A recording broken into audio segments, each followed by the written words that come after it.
Okay, let's dive right into this deep dive on passive income. Sounds kind of meta, right? Passive income deep dive. But hey, our listeners are clearly interested. Definitely. And they've given us, wow, a whole bunch of ideas to work with. Yeah, we got real estate stuff, investments, even some like creative ventures. Yep. All sorts of ways people are, trying to make their money work for them. Smart.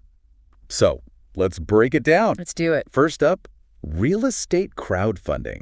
Okay, so this has gotten pretty big lately. Yeah, I've seen it around, but I'm not sure I totally get it. So instead of buying like a whole property, you invest in a piece of a project. A piece. Yeah, like imagine a big apartment building downtown. You could own, say, 1% of it, along with a bunch of other investors. So like fractional ownership. Exactly, but for real estate. Huh. And then you share in the profits. Exactly. And the risks, of course, gotta be realistic. So is it better than just buying a rental property yourself? Well, it depends. Crowdfunding can be less hands-on. Right, you don't have to deal with tenants. Yeah, or repairs or any of that stuff. But you also don't have full control. True. And you need to research the platforms and projects carefully. To make sure it's legit. Yep. Look for a solid track record, transparency, all that. Makes sense. Like with any investment, due diligence is key. Totally. And diversification is important too. Oh, so don't put all your eggs in one basket, even if it's a virtual basket.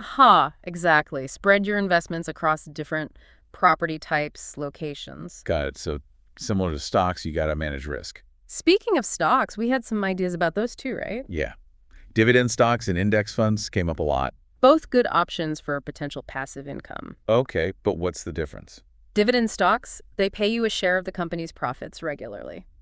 So you're getting a little thank you check for being an owner. Basically. And some companies are known for consistently paying dividends. Which ones?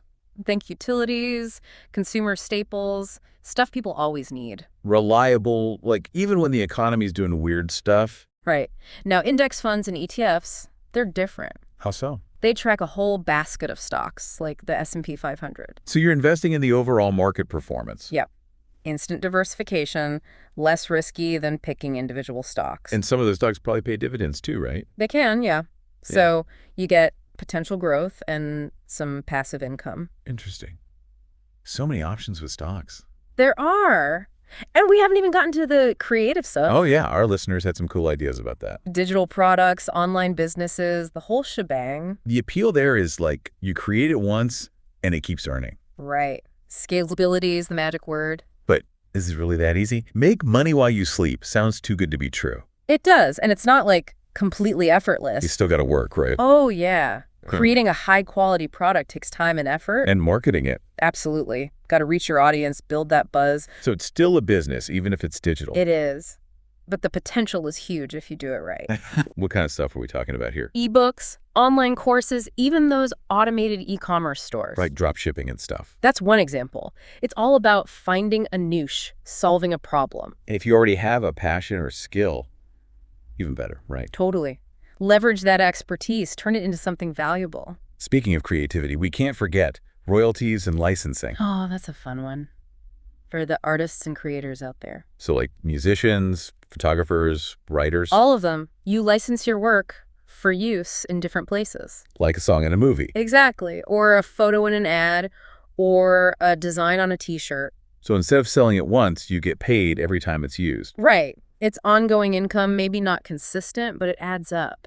And you get that creative recognition too. Exactly. It's a cool way to monetize your talents. Wow, we've covered a lot, but there's even more, right? Oh yeah, tons of other passive income ideas out there. Like what? Give us a sneak peek. Okay, how about affiliate marketing? Oh yeah, that's popular. You recommend products you love, get a commission. Yep. And subscription services, they're huge too. Providing ongoing value, getting that recurring revenue. Could be anything from curated boxes to online coaching. So many possibilities. Don't forget the classics, though, like high-yield savings. Right, lower risk, steady income. Or peer-to-peer lending, where you become the bank. And for the more adventurous, investing in businesses or franchises. Oh, and renting out assets like spare rooms or parking spaces. Seriously, the list goes on and on. It does. It's all about finding what works for you. That's key, right?